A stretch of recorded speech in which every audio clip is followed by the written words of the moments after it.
Hey everybody, how's it going? Welcome back. It's time for you know what content. That's right, and we have some things to share.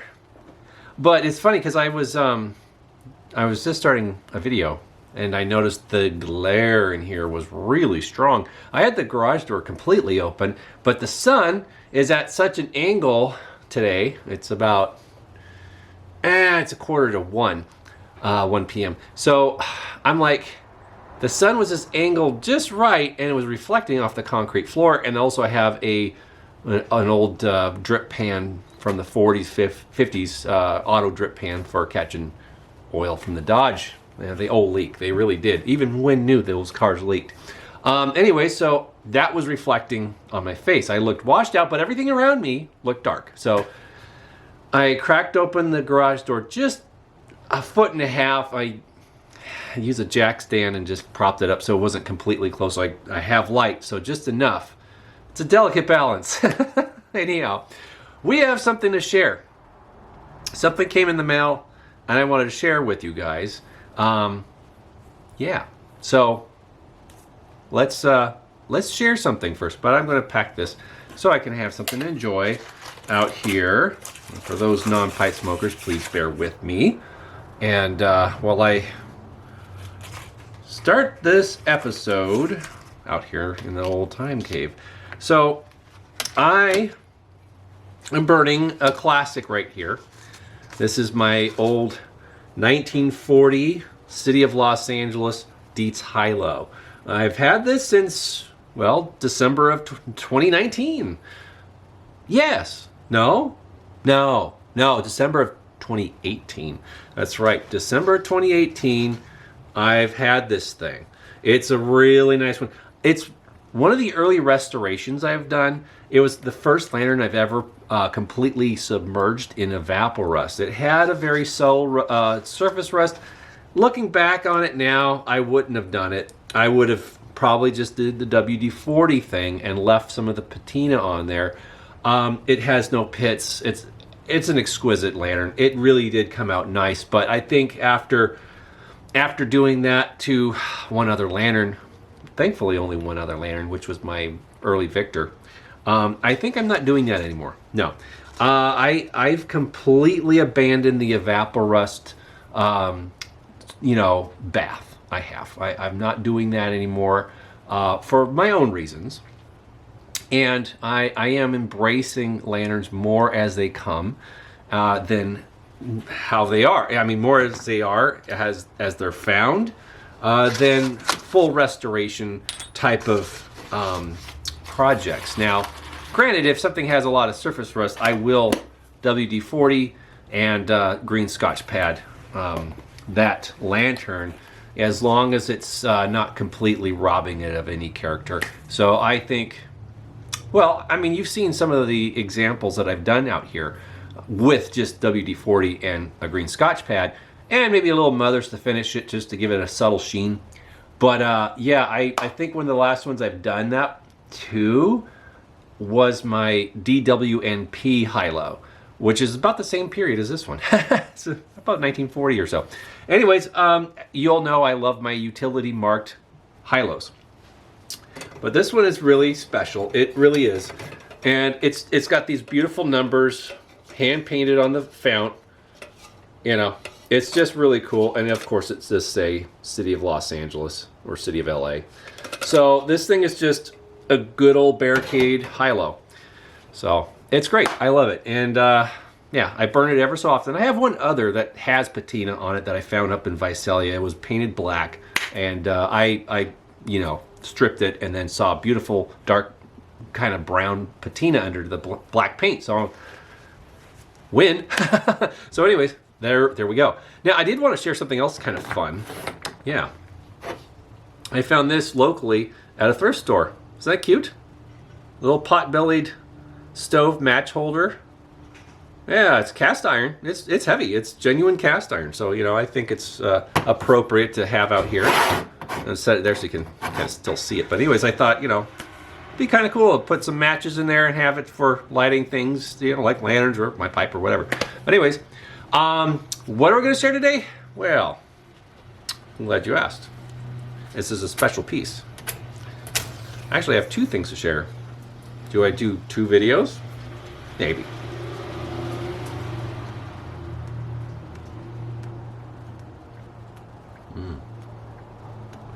All right.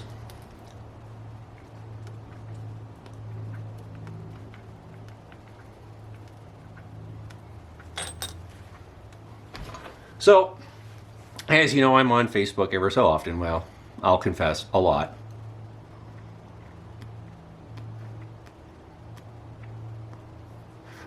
And Lantern Joe posted something for sale that I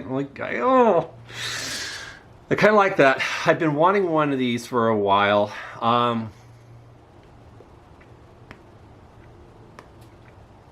And I thought, you know, I have something for this particular lantern, but I don't have the frame. I have a handful of lanterns made by the same company but rebranded for another brand. And as soon as I show you, you'll know what I mean.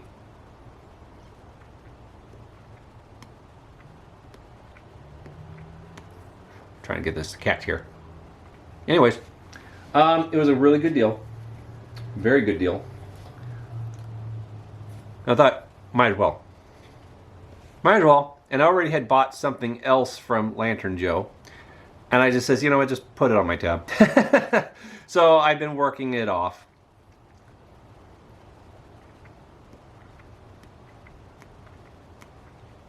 Should really let this dry out a little more. It's just giving me a problem here. Anyhow, here it is. Without further ado,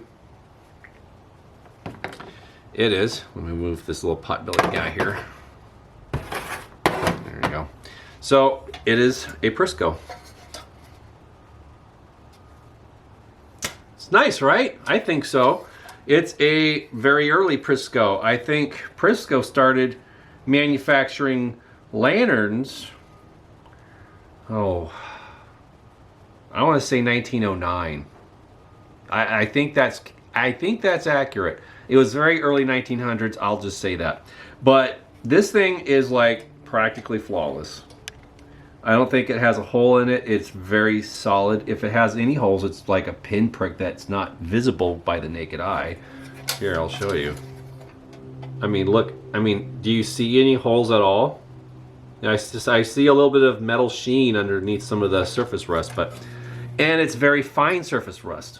It is. It's very fine. This will clean up very, very well. This is actually a great preserved lantern. It has a single wire guard, but it's, as you can see, it droops a little bit. I don't know if that's intentional or if that's just something that happened to, you know, make it easier to remove the globe. I don't know, but they're two separate pieces of wire. You can see that they're hooked into the air tube there. Two separate pieces soldered into the air tube. So it's unlike the Dietz single wire guard where it was just one large piece with a crimp in it and soldered into the air tubes. Actually, you know what? I take that back. I think they were two-piece. They were two-piece. No! Wait. I can't remember. I think they are two-piece that were soldered together and then inserted, or one piece that was soldered on one side. I think, you know, they were two pieces. They were two pieces, because I've seen some of the single wire guard Victors or side lifts on eBay at times with only one side still present, the other side is missing. So I don't think they snipped it. I think the solder gave out and they just removed it or whatever the case is. This is a nice lantern, and it came with this nice ruby globe. Yeah, nice ruby globe, and it's I can't have enough of these globes. No, I can't. I like a good flashed ruby globe, and come on, there we go. But it's marked E41. It's just probably a cast number, but it's just dirty. It has some remnants of tape on it, which is just dirt. That can be removed. It's not glass cancer. But this does look like it's flashed. I think it is flashed. If it's flashed, then I'll definitely burn it. But if not, then I just might not. It might not like it. It might cancer up. But at any rate, whatever the case is, I have plenty ruby hot blast globes that are early like this. And whatever the case is, I have something for this lantern. Yeah, but first we'll dive into this and show you the pieces here. It's got a nice old brass cone. There's nice brass. Okay, nice brass cone. And the burner, pretty nice. Brass burner. I believe this might be original, but I'm not 100% because I'm not very familiar with early Prisco lanterns. I'm going to have to look at some photos of earlier Prisco lanterns. But this might be the original burner. Could be. Or the one that it came with anyways. The fuel cap is brass. Nice, fine thread cap that fits almost every pre-1900 or early 1900s hot blast. But yeah, it looks pretty clean inside. I think so. Yeah, it kind of does. So all I have to do is just really rinse it out with some acetone and see if it leaks, if it holds its fuel or liquid at all. Then we'll go from there, and then I'll WD-40 a little bit and just remove a little bit of the light surface rust and leave the patina, because it does have some pretty nice patina to it. But yeah, it's just a little orangey, a little surface rust, nothing chronic or bad, and no dents. So this thing is very straight. This thing is extremely straight. The sticker on the front is just 241, which was probably just a collections number. That whoever this came from originally, or whose ever collection it came from, because Lantern Joe does buy collections. So that was just a stock number for someone's own notations. So that I will remove that. I don't need it. But yeah, it's interesting how similar, or not dissimilar, it is to a Defiance, because this has Defiance attributes, and it has kind of a forward-facing lift lever like a Defiance of this period did. And it has single wire guard type of same thing. It's very similar to a Defiance. But the other thing that's really interesting, I find, is that it has a lift loop as well as a side lift. It has a lift loop on the globe plate. So I don't know, you could push it up or not. I don't know. Or you can, if this broke off, you could still use the globe plate to lift the globe. I'm only speculating, friends. I'm only speculating, because I've always thought it was kind of funny that they have both lift styles on one lantern. It's kind of like all in one, right? But anyways, yeah, it's great. The price was very fair for what this is. And there was one that I was kind of contemplating. I was considering it. I've been considering it for a long time, but it's on eBay. It's still on eBay, but it's one of these, exact same lantern. Prisco, number 0, that is.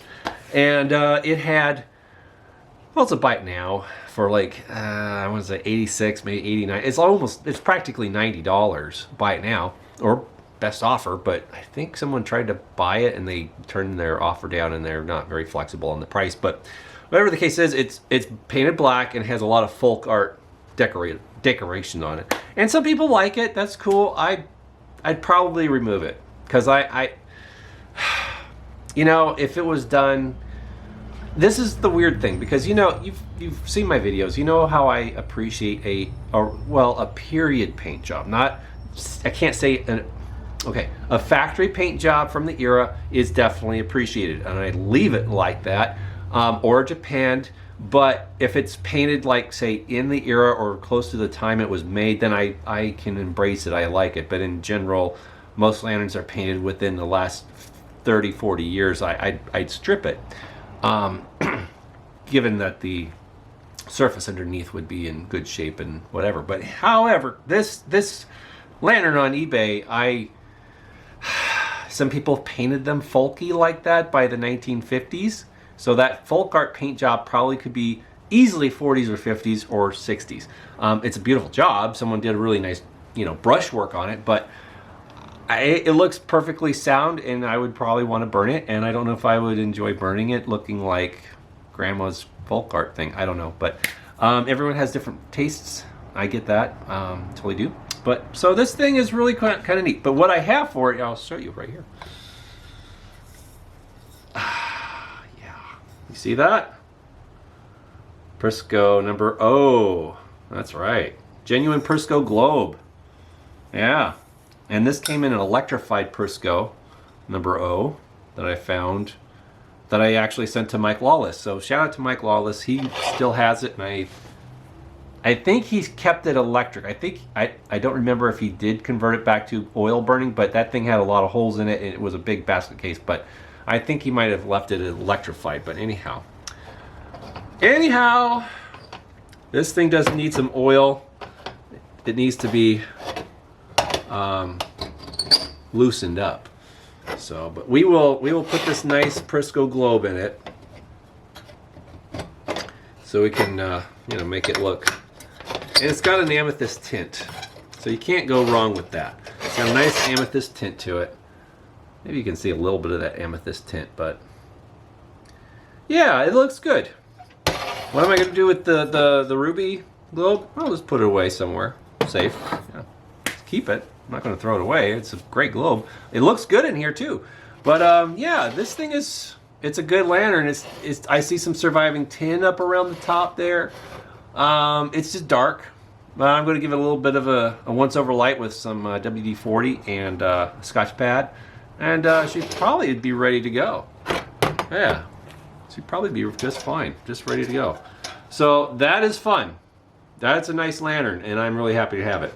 I am happy to have it, and the price was just right, and it's going to be a fun one to use, either for, I don't know, just hanging out late at night, burning oil, the midnight oil, taking up to Crystal Lake for a camp out. I don't know, but you know me, I do travel with these old things when we do take road trips to see my in-laws, or camping trips. I do use the antique stuff, and most of the time I do bring something that's a little more common, so if something does happen to it, it's not like a major total loss.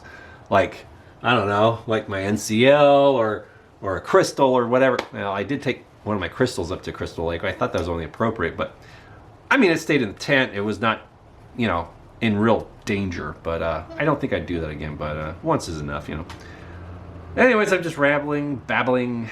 So yeah, the Prisco number 0 globe now has a proper home. So that's awesome, and I'm happy. So we'll make a companion video for this lantern. Well, after I clean it up. Yeah, and that will probably be, well, if I have time this weekend, I will definitely clean it up. Maybe later today or tomorrow. We will see, but at any rate, at the very, very latest, it will be on next Thursday, which will be my next day off. But of course, we will be making content on Sunday, my wife and I, for Mr. and Mrs. Smith channel, and so that will be fun. So, but until then, we'll just enjoy that. So cool stuff. Got a little high-low burn-in and a nice Prisco added to the queue. Yeah, so I do have something else I'm going to share with you guys, but I'm going to wait till the next video. That's right. And for those who follow me on Facebook in the Tubular Lantern group, you've already seen it. Yeah. But I wanted to share this Prisco because it's a nice thing to have. It's the first technical Prisco lantern I bought. The first Prisco marked lantern I bought. My radios, they're all Prisco made. They're made by Pritchard Strong. Anyways, but I didn't have one that was actually marked Prisco. So this is a nice one. So I can now be Uncle Obadiah. Yeah. For those who don't know who Uncle Obadiah was, he was one of their advertising gimmicks. Was an old guy looking at a Prisco Cold Blast. He had tall boots on, a total farmer character, with the brim up and on his hat and striped red shirt and black trousers and tall boots. And he's sitting on a Prisco lantern crate, and he's looking at this nickel-plated Prisco lantern, and he's very proud of it. But Uncle Obadiah was one of their gimmicks in the early 1900s. You can actually Google Uncle Obadiah Prisco, and you'll find a lot of fun period advertising type of pieces. They made little lapel buttons too with his picture on it.